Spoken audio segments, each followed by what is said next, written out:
Hola, ¿qué tal? Mi nombre es María Luisa Romero Parra y estaré hablando un poco sobre las maniobras de Leopold y el trabajo de parto. ¿Qué son las maniobras de Leopold? Es un conjunto de maniobras que los profesionales de la salud realizan sobre el abdomen de las mujeres gestantes y buscan identificar los diferentes componentes de la estática fetal. La estática fetal es todo el conjunto de relaciones que tiene el feto sobre sí mismo en relación con diferentes puntos de coordinación con la madre. Se realizan a partir de la semana 28 si el profesional es muy experimentado y hasta la semana 32 se obtienen datos verídicos y certeros sobre la estática fetal. En relación a la estática fetal podemos identificar 4 puntos importantes, que es la posición, que es la orientación del dorso fetal respecto a la pelvis materna, la presentación, que es la parte del feto que descansa sobre la pelvis materna. La situación es la relación entre el eje longitudinal de la madre y el eje del feto, y la actitud es la relación que existe entre las partes fetales. ¿Cuántas maniobras de Leopold se realizan? Pues son 4 en total. Las primeras 3 se realizan de frente a la paciente y la última viendo hacia los pies de la paciente. La maniobra número 1 es la presentación fetal. Hace referencia a la porción o parte del feto más próxima al canal de parto. En este caso puede ser cefálica, pélvica o transversa. Vamos a identificar qué polo fetal ocupa la pelvis de la madre o el fondo uterino. ¿Cómo se lleva a cabo la primera maniobra? Pues como lo mencionamos antes, nos ubicamos a la derecha y frente a la paciente. Se palpa con ambas manos, específicamente con los pulpejos de los dedos, el abdomen superior para determinar qué polo fetal se encuentra ocupando el fondo del útero.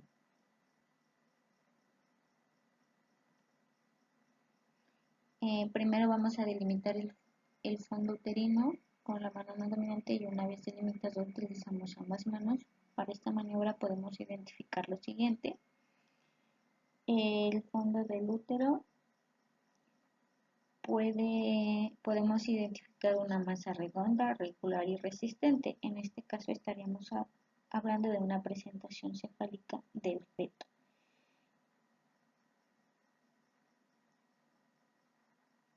Y si por el contrario se palpa una masa blanda, grande e irregular, estamos palpando pelvis o nalgas del feto, estaríamos hablando de una presentación pélvica. La segunda maniobra, su objetivo es determinar la posición fetal. Nos posicionaremos frente a la paciente. Una de las manos debe ejercer una presión constante mientras la otra palpa el lado contrario del abdomen. Para ello se utiliza la palma de las manos y se aplica una presión profunda y gentil. Para concluir la maniobra se intercambia la mano examinadora. Los escenarios pueden ser los siguientes: puede ser un dorso derecho o un dorso izquierdo. Las características del dorso son una masa convexa, dura y resistente. La tercera maniobra busca identificar cuál polo fetal ocupa la parte inferior del abdomen. La posición del examinador es de frente a la paciente.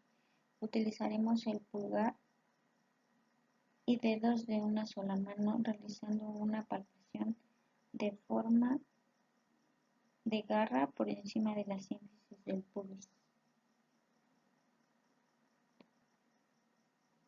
Esta maniobra permite confirmar la primera maniobra y grado de encajamiento. Puede ser presentación cefálica o podálica. Si no hay encajamientos, se percibe un peloteo.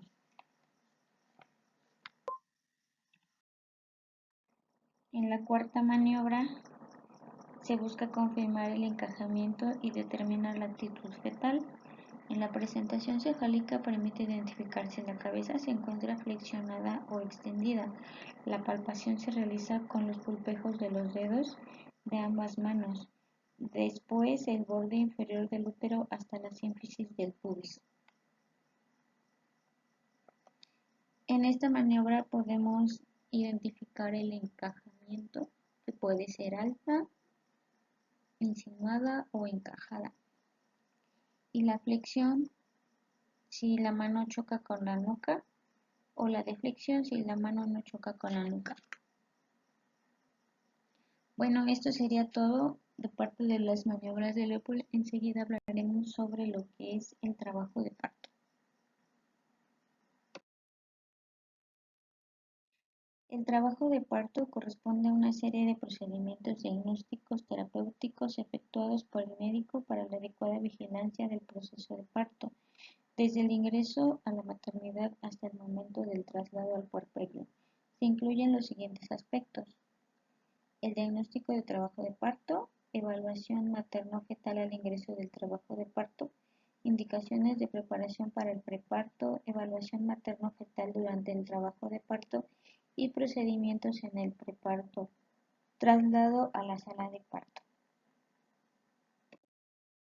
El diagnóstico del inicio de parto, del trabajo de parto, se hace cuando la gestante presenta contracciones uterinas asociadas a modificaciones cervicales que cumplan los siguientes criterios: contracciones uterinas rítmicas con una frecuencia igual o mayor a 2 en 10 minutos y cada una de 30 a 60 segundos de duración.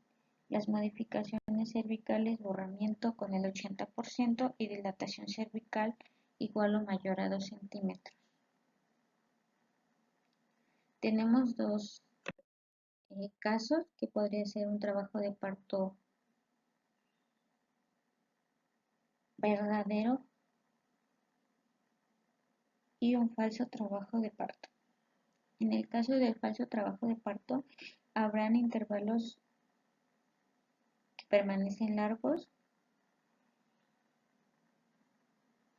unas contracciones uterinas a intervalos irregulares, la intensidad no cambia, el malestar principalmente es en el abdomen inferior y el cuello uterino no se dilata.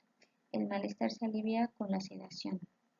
Y en el caso del trabajo de parto verdadero, las contracciones uterinas son a intervalos regulares, los intervalos se hacen más breves progresivamente, la intensidad aumenta progresivamente, el malestar abdominal y en región sacra, el cuello uterino se dilata y el malestar no se alivia con la sedación. La evaluación materno-fetal al ingreso en trabajo de parto es al momento del ingreso de la mujer en trabajo de parto debemos verificar pues siempre el bienestar materno-fetal y diagnosticar si se trata de una paciente de bajo riesgo o de alto riesgo. Los diagnósticos de ingreso podrían ser la paridad con vía de parto y edad gestacional de cada embarazo previo y la edad gestacional, así como el trabajo de parto, identificando la fase en la que se encuentra y la evaluación de riesgo materno y perinatal para poder identificar si nuestra paciente va a tener un trabajo de parto normal o va a tener que ser intervenida quirúrgicamente. En la evaluación de la salud materna vamos a verificar los signos vitales, la presión arterial, pulso y temperatura axilar. Al ingreso se efectúa una albuminoria cualitativa y un examen físico general y obstétrico. La evaluación del bienestar fetal será auscultar los latidos cardíacos fetales, la estimación clínica del peso fetal y las maniobras de Leopold, que van a identificar la situación, presentación y posición principalmente. En la vigilancia de la progresión del trabajo de parto, las fases clínicas del trabajo de parto fueron establecidas por Friedman en el año de 1954. Él presentó una representación gráfica de la progresión del trabajo de parto o partograma actualmente.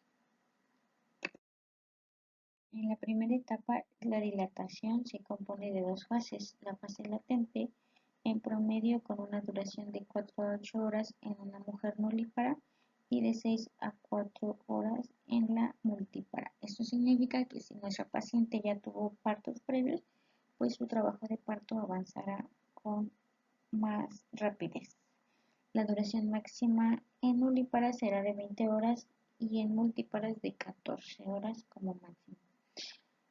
En la fase activa se inicia en presencia de un cuello del 100% borrado y con 3 centímetros de dilatación. Termina con la dilatación completa, que en este caso será de 10 centímetros.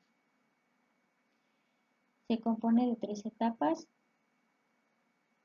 que son la aceleración, la máxima pendiente y la desaceleración.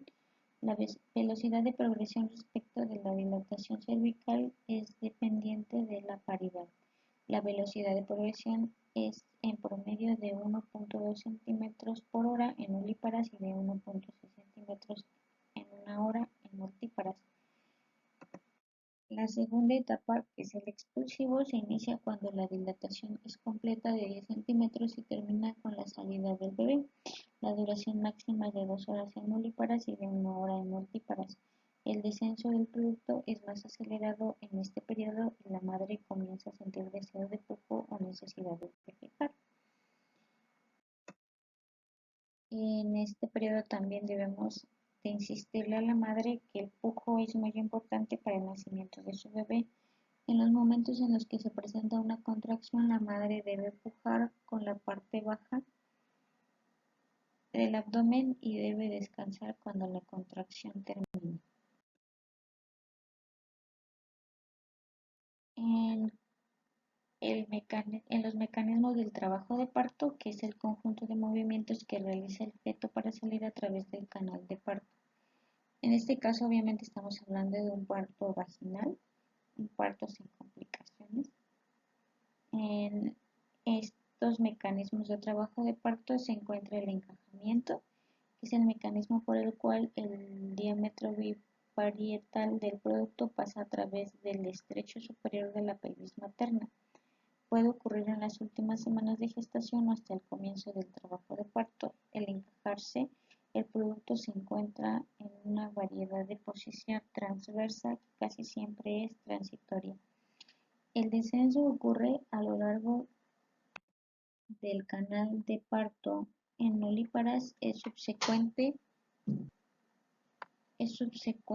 al encajamiento y en multíparas puede ser simultáneo a este.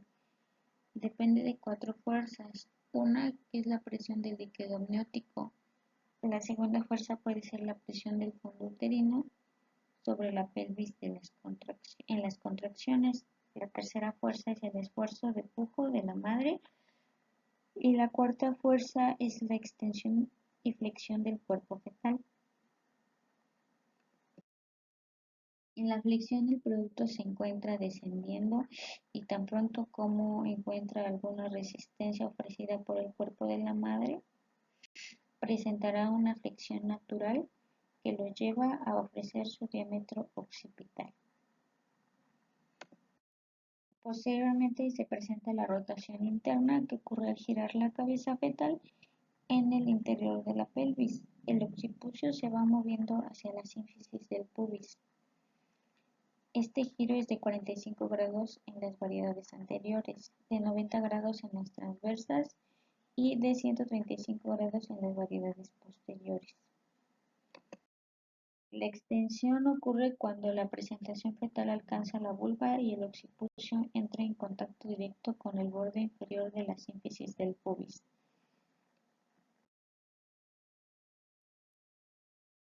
La restitución o rotación externa es inverso al que realizó durante la rotación interna con la finalidad de guardar la relación anatómica de los hombros. Y la expulsión de los hombros es al terminar la rotación externa, el hombro anterior desciende y se apoya en el arco subpúbico de la pelvis, mientras que el hombro posterior se desliza por la concavidad sacra.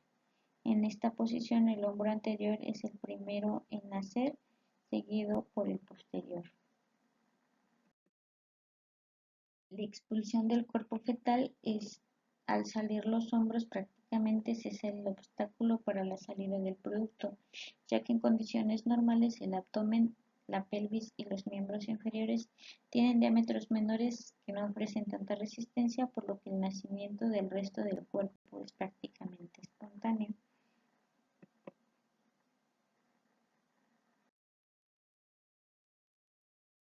Y en la tercera etapa, que es el alumbramiento, em, es la expulsión de la placenta, que puede durar hasta 45 minutos en nulíparas y 30 minutos en multíparas. Bueno, esto sería todo. Obviamente hay más acciones que se realizan posteriormente al alumbramiento y maniobras que realizan los médicos para lograr un alumbramiento seguro y sin complicaciones. Yo les agradezco mucho su atención. Hasta la próxima.